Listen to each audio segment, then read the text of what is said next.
Who says the Vanderbilts have to have all the bling? I never said that. There's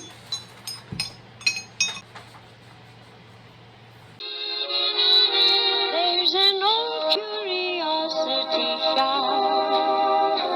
Every once in a while I go by there for the fond recollections that lie there in that old curiosity shop.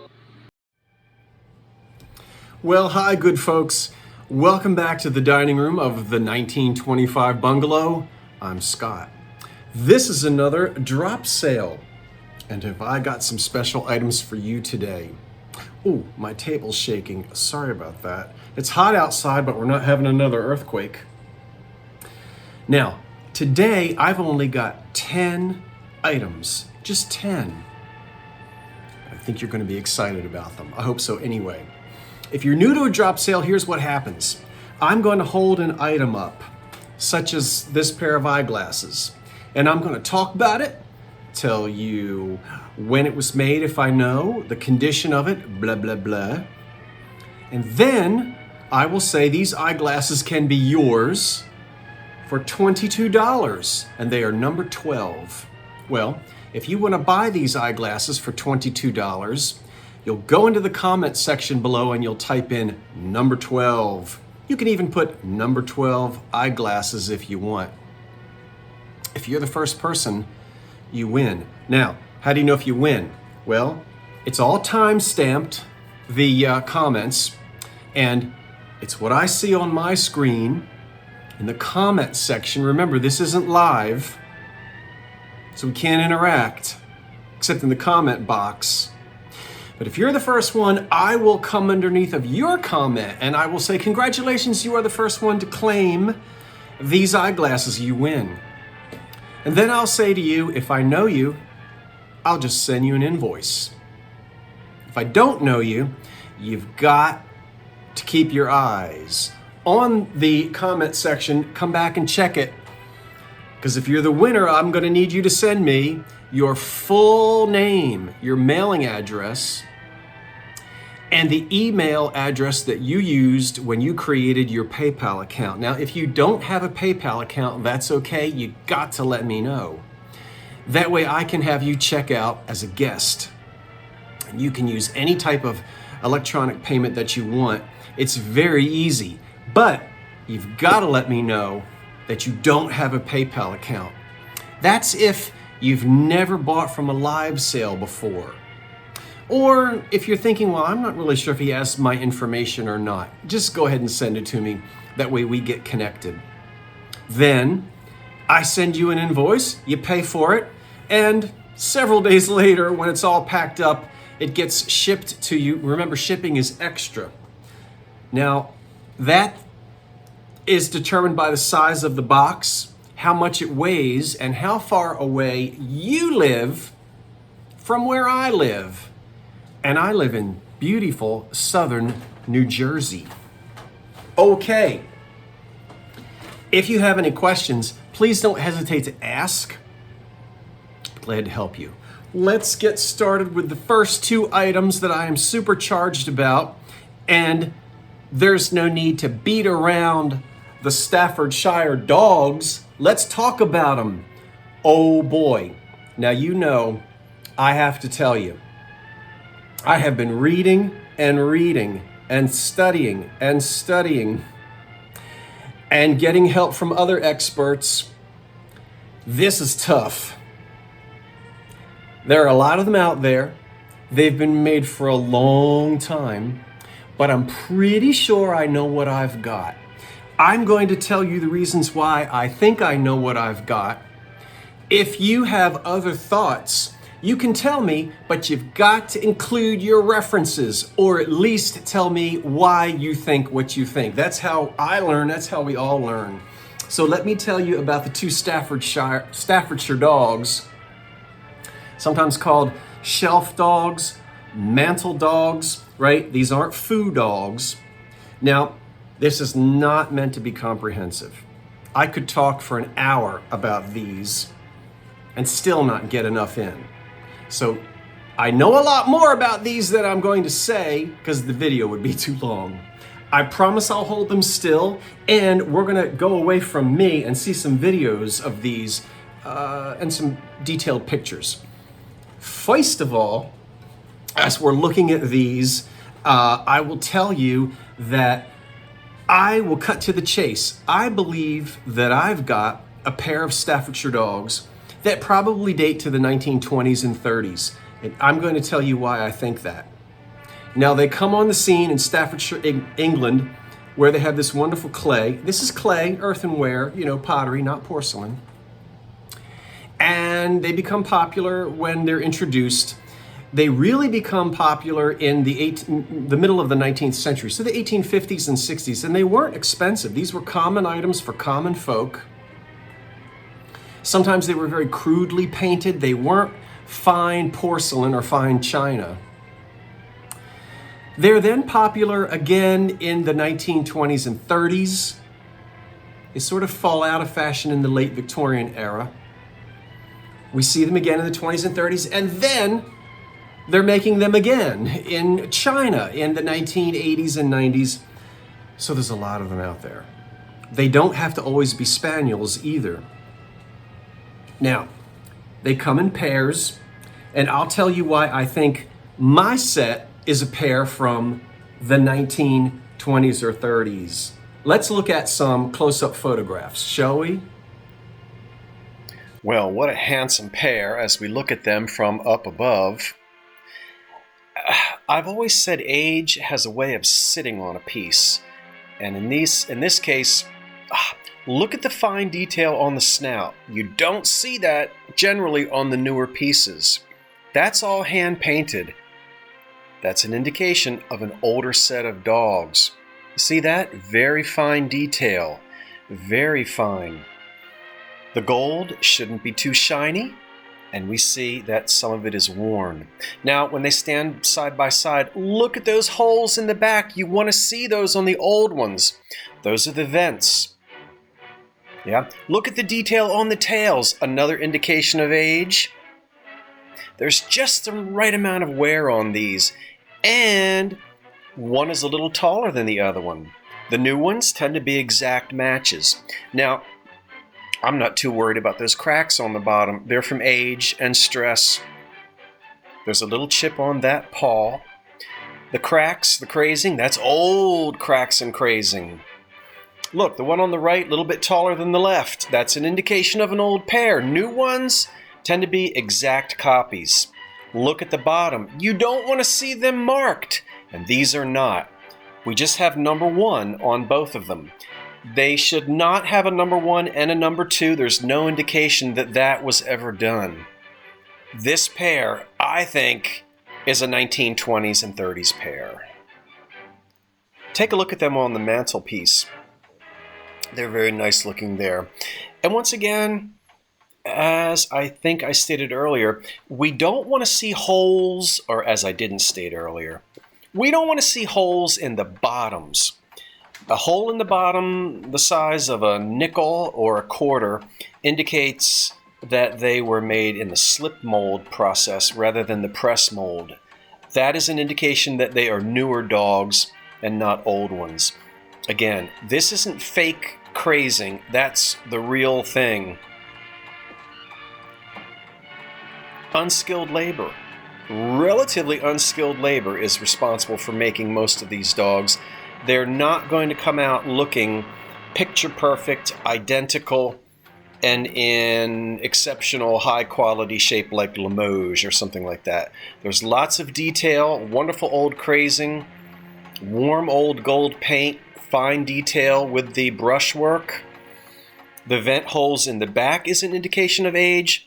No markings on the bottom except those numbers, which really don't mean much that we know of. We've got a pair from the 20s and 30s, and I'm going to put my reference below and you can double check me. Now that I've given you my reasoning, I'll just let you look at them live again. We'll just hold up one here very closely so you hopefully can get a close-up look. And we'll turn him to the side and the back. We've already talked about that. We've already talked about the bottoms. So we're getting all sides, even the top of his head. Now this is the one that I know in the photographs, it looks like a horrible crack. And you can see that it's here and a little bit here and somewhat here. These don't bother me. And the reason why they don't bother me, and you know me, I don't apologize for damage. There's complete overall crazing on these. This doesn't really compromise these at all. So whether they're stress cracks or just cracks from age, a little chip right there. Look, there's even a little piece of pottery right there that's not supposed to be there, but it was fired on. Just a little scrap. So there they are close up. And now that we've seen the pictures, heard me run my lips, watched a little bit of a video, I will go ahead and tell you that the two Staffordshire dogs are yours. They are number 6. And the reasonable price is $149. $149. And they'll be sitting on your mantle soon, I hope. If you like them, put number 6 in the comment section below. And if you're first, I'll let you know. These are...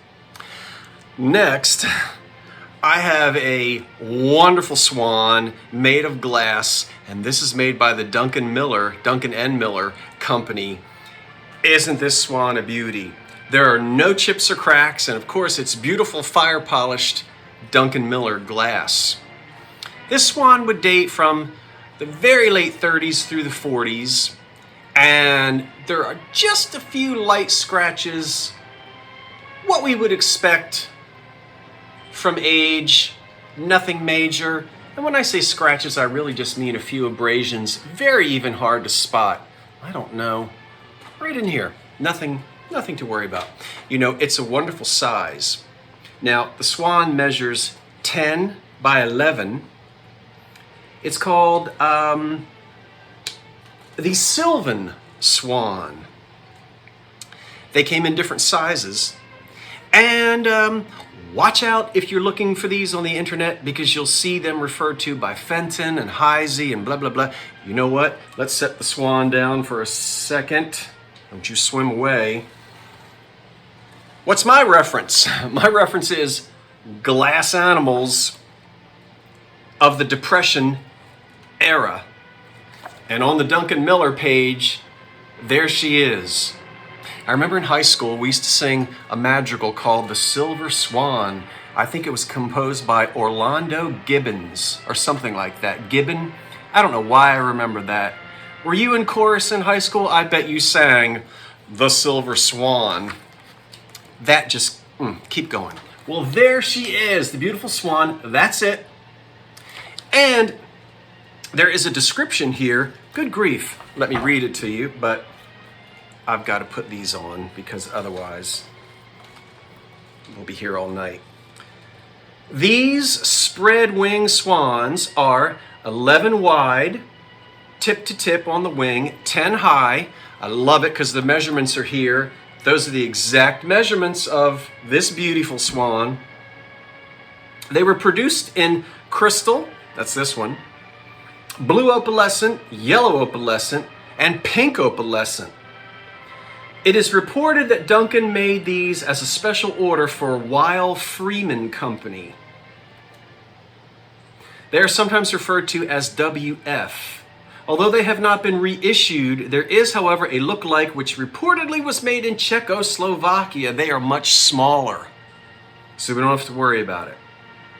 And so this is the real thing. The Sylvan Swan from the Depression era, made by the Duncan and Miller Company. This book, by the way, my reference is written by Lee Garman and Dick Spencer, Glass Animals of the Depression Era. Boy, do I love my books. Because everybody on the internet who was calling it Fenton, understandably so, it's easy to mistaken these for different companies because they copied each other.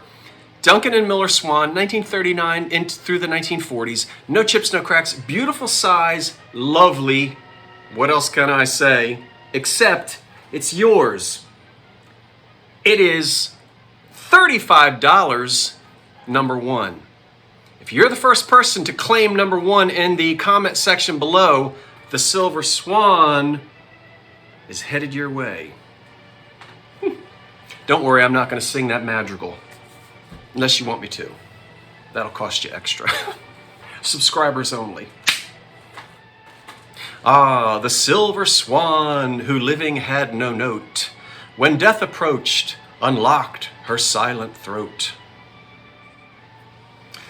And now from the 1930s, 40s, and 50s, a lot of you will remember something like this when you went to visit your great Aunt Trudy. You know she had these on her Duncan Phyfe mahogany buffet or table. Clearly, the 30s and the 40s, fantastic. I rewired them. You've got brand new fantastic cords. See? Glass. No chips, no cracks. Look at the cranberry shades. That's not flashed cranberry. That's cranberry glass that has been cut, as you can see. Look at the prisms. Do they light up? You're about to see that in just a second. Hey, let's go over to the mantelpiece and see.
Now, I have to tell you one thing. We're missing one prism. But you get a promissory note from me. That one prism that's missing is there. I know I've got one in the basement somewhere and I can't find it. It's a common prism. I'll find you one. They are made of glass. For the time being, turn it to the wall. We're only missing one prism. And as I said, you have a promissory note from me that I will find you one. What a nice way to add a little bit of elegance to your mantle, to your buffet, to the top of your china closet. Put them in your bedroom on your dresser. Why not? They're lovely. I can't say enough about them. You've just seen them all lit up on my mantelpiece. Just remember, don't put too bright of a light bulb in these. It ruins the effect. They're yours for the price of $95 for the pair, number 7. $95 for the pair, number 7. And that will include a surprise future missing prism that I will somehow mail to you when I find it. So if you're interested in these 2 lamps, they're yours for $95, ready to go. And it's number 7. Just type number 7 down in the comment section below. If you're the first one, I'll let you know. I love these. 14 inches tall is this beautiful glass vase 14 inches, and it is heavy. Now, when I first looked at it, I thought McKee Innovation. It's a pattern a lot of us know. You get these deep pressed flowers, stems. The flowers are cut on a wheel, and sometimes the buttons and the bows and whatnot can be cut. But remember, the McKee Innovation was partially pressed and partially cut. Now, I'm still on the fence with this. It may or may not be McKee Innovation. There were several lines. There's a lot of it out there. And remember, if I don't know something for sure, I'll say this is kind of what I think. It's just lovely. It's not lead crystal. It's pressed glass. There's no lead in it. It is heavy. But again, the reason why I'm leaning towards the Innovation is it's got the bells and whistles of Innovation. I'm just not exactly sure. Now, there's no cloudiness in it. Look way down in there. Isn't that pretty? You might want to get way down into the corners here with a and scrub that. It's not cracked. It's got one small, now let me try to find it without my spectacles on. And I mean small, and it's up there. See it? Right there on the corner. But because you've got all these teeth, small saw teeth, you don't even see that. Just a tiny, right there. I'm gonna forgive that on this beautiful glass vase. It probably dates between 1916, even up into the early 20s. And I think it's beautiful. Gladiolas, foxgloves. Oh my word. What other tall things could we put in here? How about a big spray of pussy willows? It's just a lovely vase. I never find them 14 inches tall. So I think you'll really enjoy this stunning glass vase. Now, it is yours for the price of $65, and it is number 2. Number 2, $65. You will not be sorry when this arrives at your house. It'll be an heirloom, no doubt, for you and your family.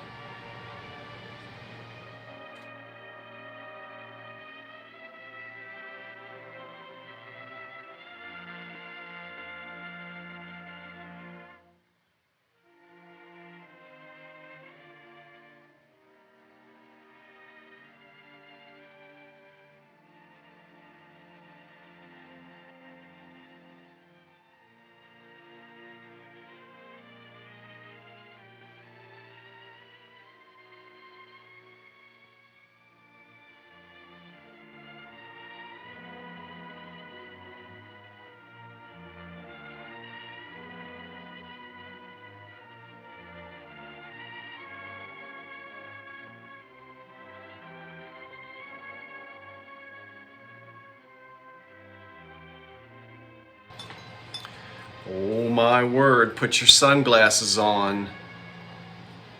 Put your sunglasses on. Look at these as they rise up. Oh, how pretty, pretty. These are Indiana Glass. Indiana Glass. Indiana Glass had some nice products. Candlesticks. Oops, matching pair from the Depression era. Very Art Deco once we pull these prisms out of the way. Now, I'll mention something about prisms. Prisms can be changed. These are not the prisms that would have been on this. These are the nicer, sort of what they would call Gothic cut. This is the kind of prism larger than this that you would see on mantle lusters. They're not plastic, they're glass. Now remember with prisms, and I've looked at all of these, but quite often, the little tips, they have flea bites. Only one of these, and it's that one right there, has a nip on the end, a bite out of it. Right there, hardly, We're not gonna be that picky, are we? Just that one, and we're not missing any prisms on either one. Let me pull these candles out before they wind up where they're not supposed to be. Let's peel back the prisms and let you see sort of the stem of the stem of the candle holders. Very deco, very what is it called? Waterfall, frozen fountain is what we say. It's like a glass water fountain, isn't it? As it goes up in 3 sections to the top. The Bobèche is not added, it's a part of the mold. It's on there, and it's not going anywhere. If you like the look of these without the prisms, you can take the prisms off, and you'll just simply have this circular spot on the top. There are no chips or cracks on these wonderful glass, not crystal, but nice glass made by Indiana. You can see there's the base. Again, I'll tell you what, I'm selling these, and the price at which I'm selling these, that's what the Gothic cut prisms are worth. Anyway, let's go ahead and put a price on them and get them sold. By the way, I didn't tell you how tall they stand, so I might as well do that. Put you down. I don't know where my ruler is, so we're going to pull this out. Thank you. It's 8 inches tall, of course, without the candles. And there's a pair of them. Now, I'm going to tell you something else. Whoever wins these, I've got 2 more in the other room of these candlesticks for a total of 4. Now, the other 2 don't have any prisms. They're naked of their prisms. But if you buy the 2 and you have interest in 2 more because you want to put 4 of them on your dining room table, let me know, we'll work it out. They won't be as expensive as these because we've got glass Gothic cut prisms included. They're beautiful.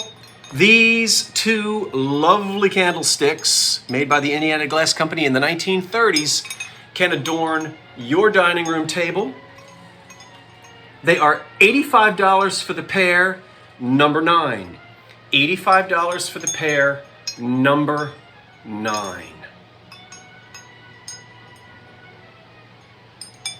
Who says the Vanderbilts have to have all the bling? I never said that.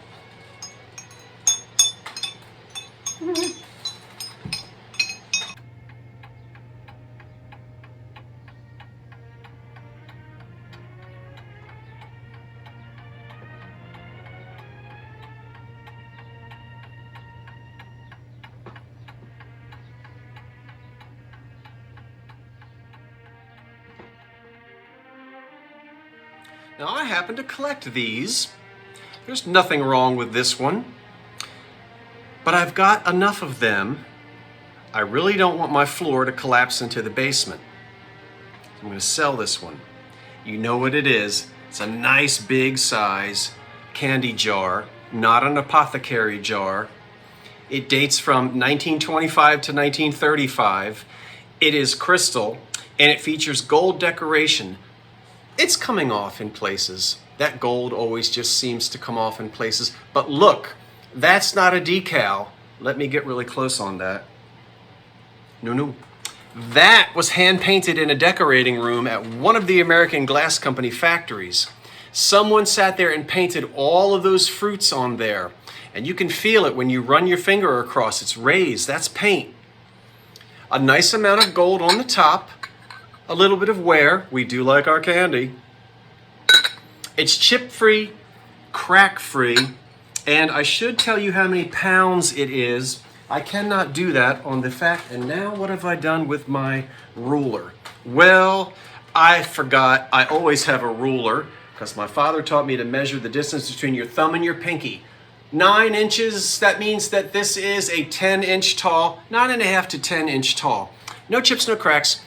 Not sure of the maker because everybody made these in the 20s and 30s. It is a very nice, very pretty example. And what else can I say about it other than that? I love these. And if you want to start a fun collection, start collecting Depression era candy boxes, candy jars. It'll keep you busy for the rest of your life. There are way more than 100 examples out there in every color you can think of.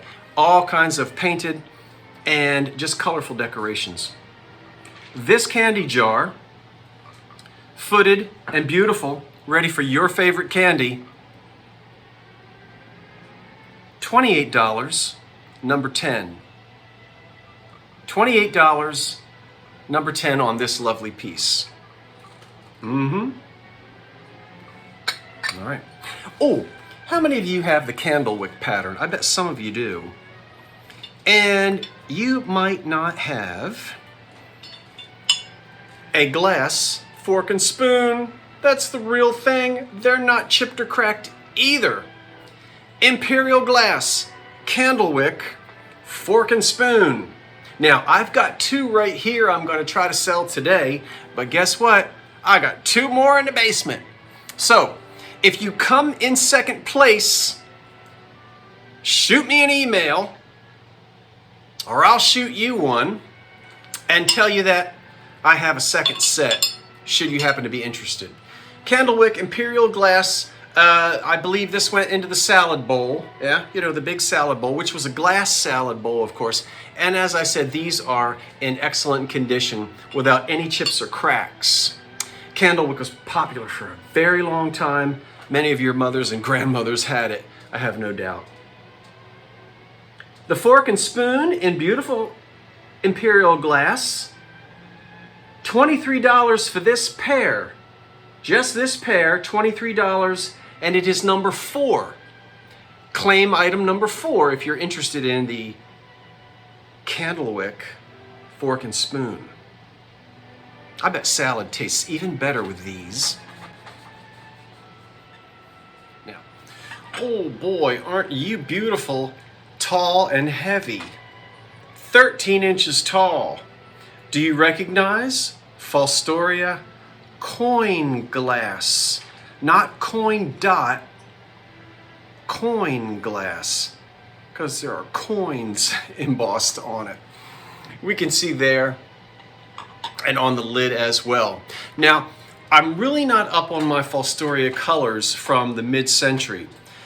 There's a color called aquamarine, then there's a blue, there's a dark blue, which is older. You be the judge. Again, no expert, not me. But I know it's good, heavy, fire polished Fostoria glass, and the pattern is of course called coin.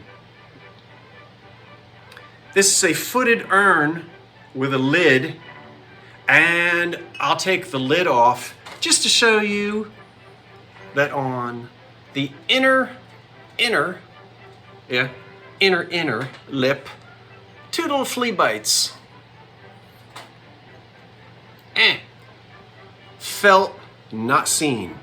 And on the inside of the lip, oh, don't you hate it when you bite the inside of your lip? And then you mess with it for the next 2 days, waiting for it to go away. 1950s, 60s, I don't know how long they made it. I guess as long as Fostoria was around. It is lovely. And that color, can you beat it? Ooh, I wish I could jump into an ocean that color right now.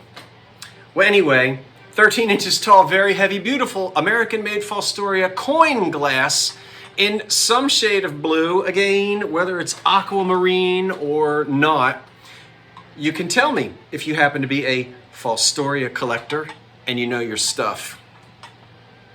That lovely piece is coming to your house, and it is only $55, and it's number 8. $55, number 8. The first one who types number 8 way down there. If I tell you you're the first one, then you win. I love this. We'll put it down over here very carefully. And now let's move on to 6. Count them. 1, 2, 3, 4, 5, 6. These are, of course, as you can see, well, I don't know whether you can see or not. You can now. Franciscan apple soups. I got 6 of them. Now, what's so special about these? Well, there's the Franciscan Desert Rose behind me, peeking through the china closet. This was the first pattern. Gladding and McBeam introduced this in 1940. Yeah? The cousin came along in 1941. 1940, it was their first underglazed, hand-painted dinnerware line, embossed and painted. And what's so super special about these, that's the original back stamp. That's the old 1940 California back stamp. A lot of collectors want that. Because as you know, this continued to be made for quite some time. And then eventually these patterns were made in England. Very nice, but don't we like the original American examples? You know what else is special about these? They're like new. I don't think they saw much spoon scrapage. No utensil marks. They're not chipped, they're not cracked, and they're not crazed. These are going to look like you walked into Marshall Fields in 1940 and purchased them. Look at that. I've got 6 of them, and you know what? If you win these and you say, but Scott, I'm having 10 people over for dinner. What am I going to do? You're not going to worry, because I've got 4 more in the basement. So I'm going to sell 6, I think. 1, 2, 3, 4, 5, 6. Got 4 more in the basement. But these 6 Franciscan apple rimmed soup bowls from 1940, the first year, because of that old back stamp. Now that back stamp there is the old one as well. That one's just a little harder to read. So I showed you the best example. These are yours. My word. All 6 of them, $39, number 5. $39, number 5. Oh, some clam chowder would be good in those. No, I take that back. Bean and ham soup. No, I take that back. It's summertime. Let's stick to the clam chowder. New England or New York style, whichever you prefer. Manhattan. Now, last thing I have, I think, is one of my personal favorites. And you know, as you may know, I live in a lovely, modest little bungalow, and I can't keep everything. I don't collect these necessarily, but I love them. That is wonderful. Now, that is a radio lamp. What the heck is a radio lamp? Well, when radios came out in the 20s, the ones with flat tops or radios that were placed on a table, you often needed a little bit of ambient light, a little bit of indirect light. You know, remember, this was the evening entertainment for several decades, right? Well, at least the 20s and the 30s and the 40s, until people started getting television sets after the war, though they were available before the war, to an extent. There would be a line of what they called radio lamps. Now, this is a little guy. You can see he only stands about, 6 inches tall. I'm going to take the globe. Anyway, let me finish my thought. So this would go on top of the radio, or it could sit on the table next to the radio, and all it was supposed to do on those lovely evenings when you weren't reading the newspaper, you didn't need all the living room lights on, maybe it was stinking hot and it's 1939 and you got no air conditioning, that old oscillating fan is going You just need a little bit of light. The dial light on the radio might not be enough, so you have one of these. That's all you need. Now, this is an original shade. It's an amber one. I'm sorry about the cracks. You know, it was made that way. These shades were made like that. You would often see shades like this on Frank Art lamps, New Art lamps. There were several companies that made little radio lamps, and you would have shades like this. They would be most commonly green, amber, a couple of other colors, but green and amber turns up the most. If you're not a fan of the amber, measure what would go into the fitter. Yeah. Measure the fitter. Keep your eyes out. You'll find one in another color. I like this color. Don't poo-poo it. It puts off a very warm, inviting light in your living room in the evenings. Now the light bulb I'm using is just a green Christmas tree light bulb, and I kind of think it's neat because it gives you a splash of color. If you don't like the green, put any light bulb you want. But kids, don't put anything brighter than perhaps a Christmas tree light bulb. Maybe even a little 15 watt. I would stick with an 8 watt nightlight light bulb. There's no vent on this. All right, don't go sticking a 95 watt light bulb in there. You'll destroy your shade. The cracks, by the way, are original in the crackle glass. And it does take a standard like chandelier bulb. Oh, I just dropped my light bulb on the floor. Well, this is live TV. Any Christmas tree bulb that you want will work just fine. And you can change the colors. So we'll put this back in. I'll let you see the metal base has a wonderful gold wash on it. Now that patina is original. I rewired it, no problems there. There's the old cloth on the bottom. If that's honky tonk to you, then go ahead and replace it. But you'll be able to see it's been wired and capped off as it should be. Yeah, see? So that's fine, right? It sits on these little feet here, right? Put some little pads on that if you don't want to scratch the top of your radio. And you've got a really nice Art Deco era radio lamp. I love these. There's no maker's mark on this one. Doesn't really need to be, doesn't make that much of a difference. That radio lamp is coming to you.